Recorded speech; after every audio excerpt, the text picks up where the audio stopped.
Сәлеметсіздер ме оқушылар, бүгінгі тақырыбымыз нәтиже сабақ, яғни жеңіс күні ұлы ерлікке тағзым бөлімі бойынша нәтиже сабақты өтетін боламыз.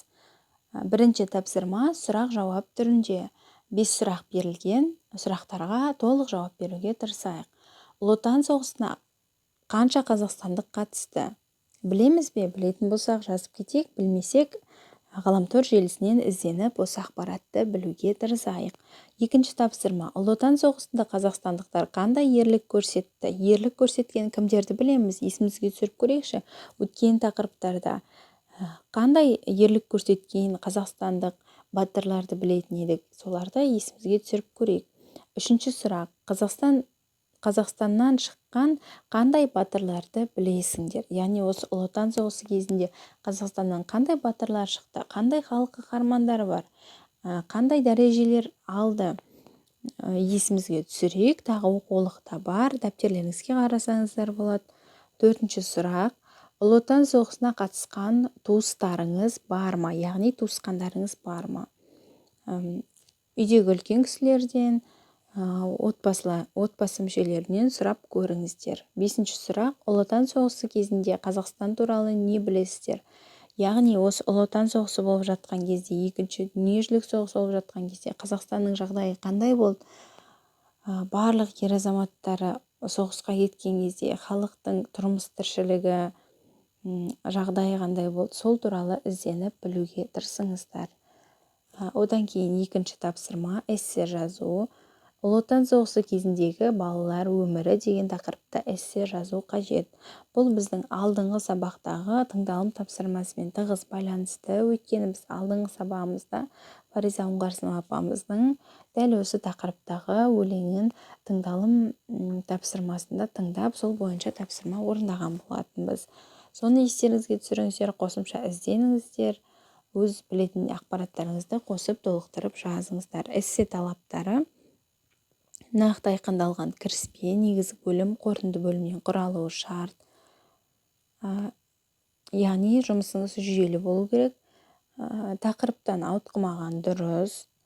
Тезистерді ұтымды дәлелдермен растау қажет. Сол кездегі балалар өмірі туралы нақты деректер болуы тиіс. Шамаларыңыз келгенше, мүмкіндіктеріңіз болғанына қарай нақты деректер келтіруге тырысыңыздар. Ғаламтордан, оқулықтардан, кітаптардан ізденіп көріңіздер. Өзіндік тың пікірлер келтіру қажет. Яғни сіздің пікіріңіз өте маңызды. Ол үшін менің ойымша деген сөйлемдерді жазсаңыз болады. Баяндау стилі нақты болуы шарт. Мақал-мәтелдер мен фразеологиялық тіркестерді ұтымды қолдану қажет. Бұл сіздің эссеңіздің көркемдік құндылығын арттырады. Сөз саны сіздерде оқулықтарыңызда 100-150 сөз деп берілген. Шағын түрде жазсаңыздар болады. Біздегі келесі тапсырма оқылым мәтіні. Мәтінді мұқият оқиық. Бір ескерте кететін жайт. Бұл мәтін Бауыржан Момышұлының келіні Зейнеп Ахметованың «Бабалар аманаты» кітабынан алынған. Сондықтан бұл мәтіннің ішінде ата деп аталатын кісі ол Бауыржан Момышұлы. Соны ескеріп, біліп отырыңыздар. Олай болса мәтінмен танысайық. Қазақ елі Ұлы Отан соғысы біткен соң 13 жылдан кейін ғана Рақымжан Қошқарбаевтың кім екенін алғаш білген. Ол кісінің ерекше ерлігінің көпке танылуына, кейінгі өмірінің басқа арнаға түсуіне бірден бір себепкер адам ата, яғни Бауыржан Момышұлы. Мұны біреу білсе, біреу білмейді. Көнелердің қатары азайып, көзі кеткен сайын әсіресе кітап оқымай, ғаламторға емініп кіріп кеткен жастар бұл жағдайдан бейхабар. Рақымжан аға Қошқарбаевты ата бірінші рет 1958 жылдың алғашқы күндерінің бірінде өзіне сәлем бере келгенде көріпті. Майдангерлер тез-ақ тіл табысып ұзақ әңгімелеседі.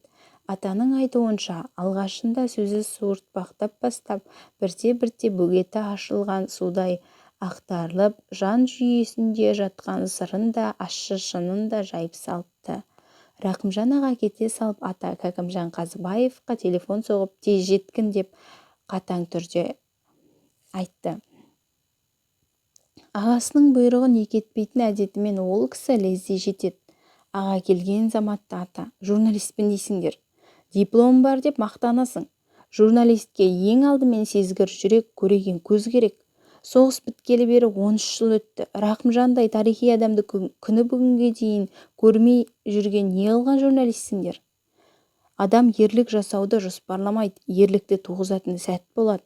Адамның жақсы қасиеті де, жасық қасиеті де соғыста тап сондай сәтте көрінеді. Мұндай сәт адамның ғұмырында керек десең ұрпақтан ұрпаққа кететін өмірбаян, өсиет болып қалады. Рақымжан сондай қиын қыстау сәтте асыл қырынан көрінген азамат. Ол қыры жасаған ерлігі. Тағдыр оның өмірбаянын сол сәтте жазды. Оның өмірбаяны отпен жазылған өмірбаян. Мен де 4 жыл соғыстың небір қияметін көрген жанмын. Бірақ фашизмнің соңғы бекінісіне айналған Берлинді алғандағы соғыс, Рейхстагқа ту тігердегі сұрапыл соғыс, ол нағыз жойқын қырғын. Рақымжан жеңіс жалауын желбіретіп Рейхстагқа тіккен батыр. Зейнеп Ахметова «Бабалар аманаты» кітабы.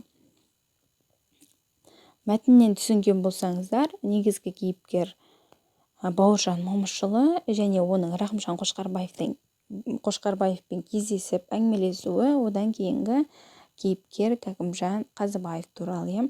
Енді астындағы сұрақтарға жауап беруге тырысайық, және осы жерде бізге тапсырмалар берілген. Бауыржан Момышұлы Рақымжан Қошқарбаевтың ерлігін қалай бағалайды? Оған қандай баға береді? Өзінің қандай пікірін айтады? Соны мәтіннен тауып оқыңыздар. Одан кейінгі сұрақ: батырдың, адамның жақсы қасиеті де, жасық қасиеті де соғыста тап сондай сәтте көрінеді деген пікірін қалай түсінесіздер? Өз сөзіңізбен айтып көріңіз. Жасық қасиет деген қандай, жақсы қасиет деген қандай? Неге бұл қасиеттер соғыста көрінеді? Неге сондай қиын сәтте көрінеді? Ойланып көрейікші. Үшінші сұрақ: сенің өміріңде бүкіл алдағы өміріңе әсер еткен оқиға болды ма? Ойланып көріңіздер. Төртінші сұрақ: бұл сұрақ емес, тапсырма.